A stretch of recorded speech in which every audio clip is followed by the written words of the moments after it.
Live from the Coin Center in downtown Portland, this is Coin 6 News. Watching out for you. We're still working on identifying where there are problems and fixing those. We first told you about all of the cracks in the brand new Powell Butte 2 reservoir, putting the project months behind schedule. Well, tonight we take a closer look at the $138 million project that continues to fail the leak test. Now, our reporter Carla Castano first broke this story back in February, but she continued to investigate. And what have you uncovered now, Carla? Quite a bit, Jeff and Kelly. I've been searching through documents, and I found there's more going on than cracks, leaking water, and delays. It all comes back to your money, and a lot of it.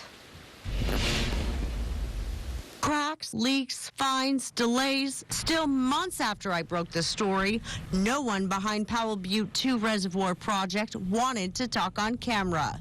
The Portland Water Bureau sent me a map of some cracks, photos of the cracks, and divers searching for them, but wouldn't allow Coin 6 News on site to see the work being done to fix them.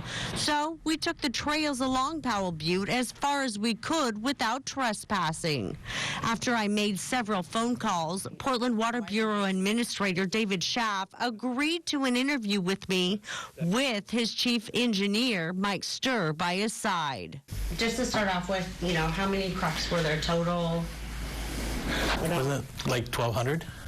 There's like 3,200. Okay, 3,200. Powell Butte 2 Reservoir, the biggest, most planned out, most expensive project the Portland Water Bureau has undertaken in more than 30 years, is still leaking, and big time. We're at 45,000 gallons on the west cell and 15,000 gallons on the east cell. I filed an extensive public records request and discovered a dispute between the construction contractor, SSC, and the Portland Water Bureau about the cracks.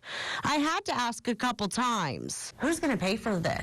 So who pays for this? But I got you an answer. They're going to say, we did more work than we originally bid, and so you need to pay me more. And we're going to say, well, that might be true, but some of that is your fault, so you're going to have to eat that. I'm still waiting to hear back from Portland Water Bureau on how much the dispute is over exactly. But ratepayers, hold on. I also discovered the city was fined almost $41,000 for discharging chlorinated water into Johnson Creek after a concerned neighbor called DEQ because they thought the volume of water being released into the creek would cause erosion.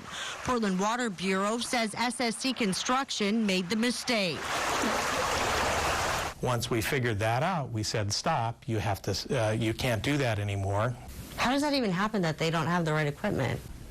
Well, I don't know the answer to that. I called the construction company. Hello, I'm trying to reach Jim Hall. I also went to their offices in Vancouver. They were closed during the middle of the day during the work week. So I called the corporate offices for SSC in California, but they told me there was no one available on the Powell Butte project. Guess we'll try again later. So I did. Then I was told the SSC's reservoir project manager wasn't there. So we tried his listed home address. That didn't work. Is there any way I could get a message to someone with the Powell Butte project? I tried corporate again and was eventually told no comment.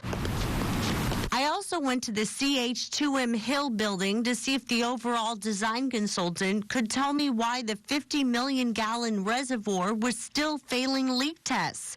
I explained to security the project manager was not expecting us. I've called him several times and tried to reach him. The security guard takes us up to his floor and the receptionist gets him for us. Thank you so much. An hour later, I'm in Hillsborough at the Will Crandall Reservoir. Did you guys have the same kind of concrete? No, our mixed design, I believe, might have been different. The overall design consultant for Powell Butte at CH2M Hill tells us he's been asked by Portland Water Bureau not to talk to me.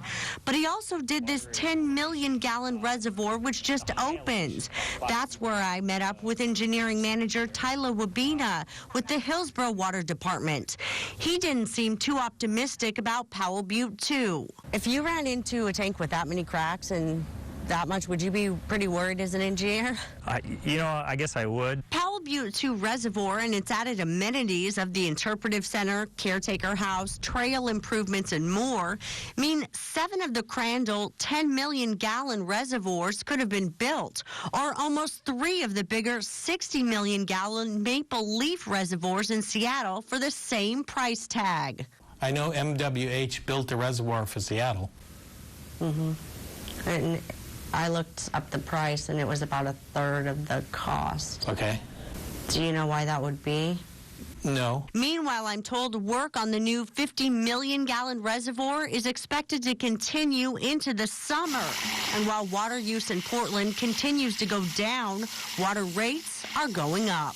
What would you say to Portland ratepayers who have a hard time paying their water bill and think that $138 million is a little extravagant?